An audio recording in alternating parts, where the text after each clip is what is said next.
Hello, everyone. I am the Reverend Point Blank, and this is part one of American history.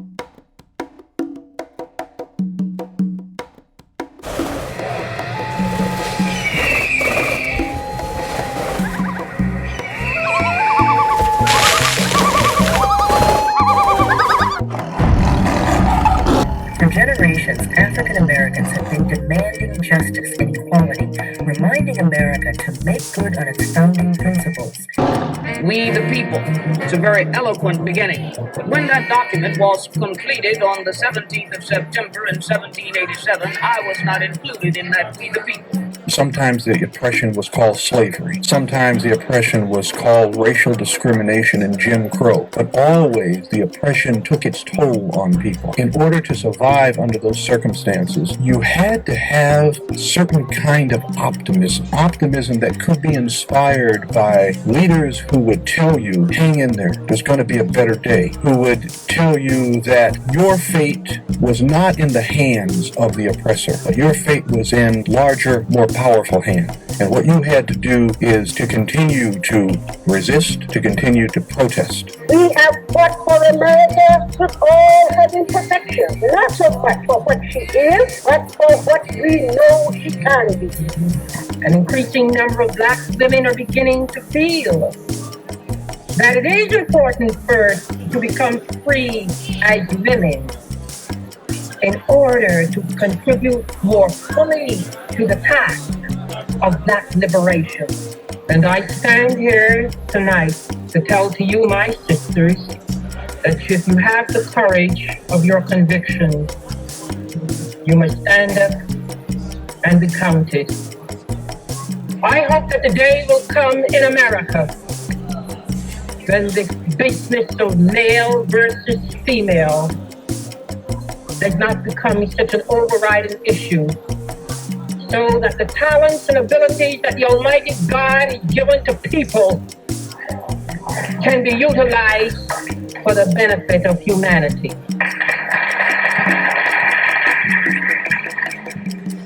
Mr. Chairman, and to the Credentials Committee, my name is Mrs. Fannie Lou Hamer, and I live at 626 East Lafayette Street, Louisville, Mississippi. I was carried to the county jail and put in the booking room. They left some of the people in the booking room and began to place us in cells. I was placed in a cell with a young woman called Miss Vesta Simpson. After I was placed in the cell, I began to hear sounds of licks and screams. I could hear the sounds of licks and horrible screams. And I could hear somebody say, "Can you say yes, sir, nigga? Can you say yes, sir?" And they would say other horrible names. She would say, "Yes, I can say yes, sir." So I said, she said, "I don't know you well enough." And it wasn't too long before 3 white men came to my cell. One of these men was State Highway Patrol. He asked me where I was from. And I told him Louisville. He said, "We're going to check this." And they left my cell, and it wasn't too long before they came back. He said, "You was removed, but all right," and he used the curse word. And he said, "We're going to make you wish you was dead." I was carried out of that cell into another cell where they had 2 Negro prisoners.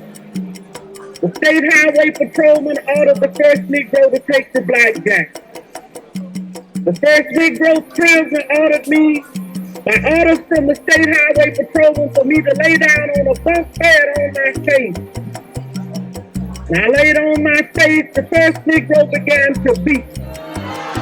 And I was beat by the first Negro until he was exhausted. I was holding my hands behind me at that time on the left side because I suffered from polio when I was 6 years old. After the first Negro had beat until he was exhausted, the State Highway Patrolman ordered the second Negro to take the blackjack. The second Negro began to beat, and I began to work my feet. and the state highway patrolman ordered the first Negro had feet to sit on my feet, to keep me from working my feet. I began to scream, and one white man got up and began to beat me in the head and tell me to hush. One white man, my dress had worked up high. He walked over and pulled my dress. I pulled my dress down, and he pulled my dress back up. I was in jail when Matthew Evans was murdered. All of this is on account of we want to register to become first-class citizens. And if the Freedom Democratic Party is not seated now, I question America.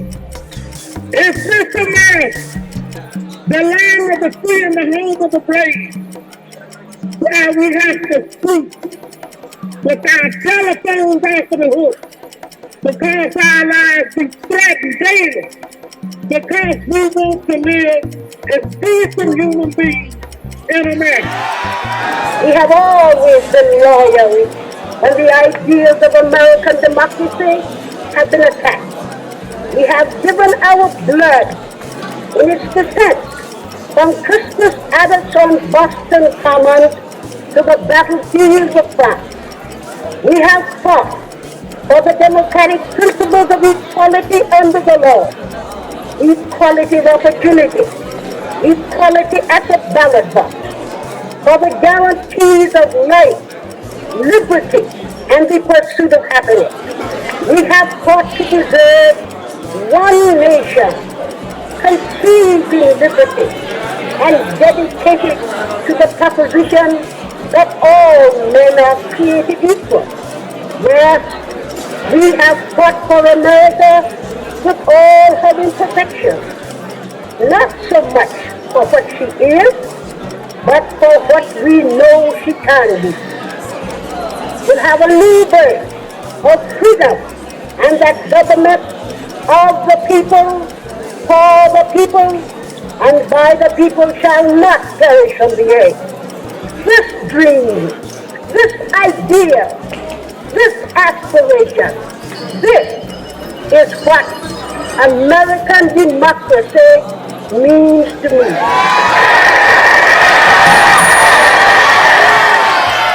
Now, we maintain that in the past 6 years or so, this country has been feeding us at the latter-mile drug of integration, and that some Negroes have been walking down a dream street talking about sitting next to white people, and that does not begin to solve the problem. I maintain that every civil rights bill in this country was passed for white people, not for black people. For example, I am black. I know that. I also know that while I am black, I am a human being. Therefore, I have the right to go into any public place. White people didn't know that. Every time I tried to go into a place, they stopped me. So some boys had to write a bill to tell that white man he's a human being. Don't stop him. That bill was for that white man, not for me. I knew it all the time. I knew it all the time. I knew that I could vote, and that wasn't a privilege, it was my right. Every time I tried, I was shot, killed, or jailed, beaten, or economically deprived. So somebody had to write a bill for white people to tell them, when a black man comes to vote, don't bother him. That bill again was for white people, not for black people. So that when you talk about open occupancy, I know I can live any place I want to live. It is white people across this country who are incapable of allowing me to live where I want to live. You need a civil rights bill, not me. I know I can live where I want to live. In order to put the issue where it is supposed to be, force everybody to see that they're God's children here suffering. Sometimes going hungry, going through dark and dreary nights, wondering how this thing is going to come out. That's the issue. We've got to say to the nation, we know how it's coming out. But when people get caught up with that which is right and they are willing to sacrifice for it, there is no stopping point short of victory. Doctors told King that if he had sneezed on the way to the hospital, he would have died. I want to say tonight that I too am happy that I didn't sneeze, because if I had sneezed, I wouldn't have been around here in 1960. And students all over the South started sitting in at lunch counters. And I knew that as they were sitting in, they were really standing up for the best in the American dream, taking the whole nation back to those great wells of democracy, which were dug deep by the founding fathers in the Declaration of Independence and the Constitution. If I had sneezed, I wouldn't have been around here in 1961 when we decided to take a ride for freedom and ended segregation in interstate travel. If I had sneezed, I wouldn't have been around here in 1962. The Negroes in Albany, Georgia decided to straighten their backs up. And whenever men and women straighten their backs up, they're going somewhere, because a man can't ride your back unless it is bent. If I had sneezed,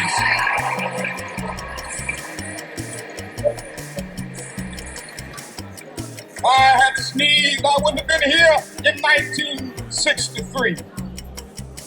Black people of Birmingham, Alabama, aroused the conscience of this nation, brought into being the Civil Rights Bill.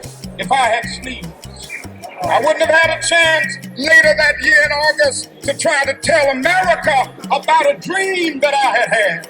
If I had sneezed, I wouldn't have been down in Selma, Alabama to see the great movement there. If I had sneezed, I wouldn't have been in Memphis to see a community rally around those brothers and sisters who are suffering. I'm so happy that I didn't sneeze. And they were telling me, now it doesn't matter now. It really doesn't matter what happens now. I left Atlanta this morning, and as we got started on the plane, there were 6 of us. The pilot said over the public address system, "We're sorry for the delay, but we have Dr. Martin Luther King on the plane. And to be sure that all of the bags were checked, and to be sure that nothing would be wrong on the plane, we had to check out everything carefully, and we've had the plane protected and guarded all night."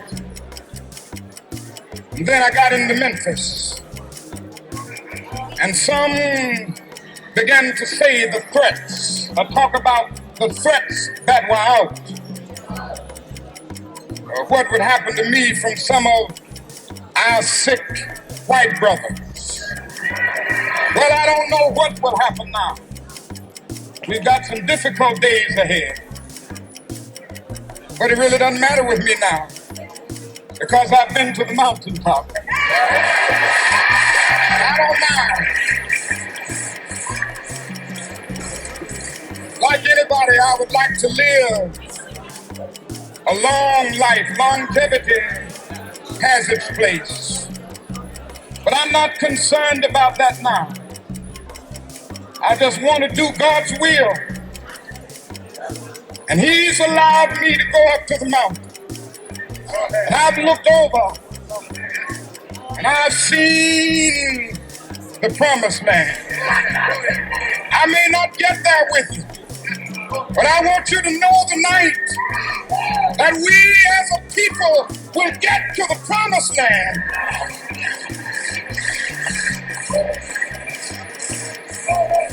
So I'm happy tonight. I'm not worried about anything. I'm not fearing any man. Mine eyes have seen the glory of the coming of the Lord. The next evening, that great voice was silenced. Martin Luther King Jr. was shot to death on a balcony of the Lorraine Motel in Memphis.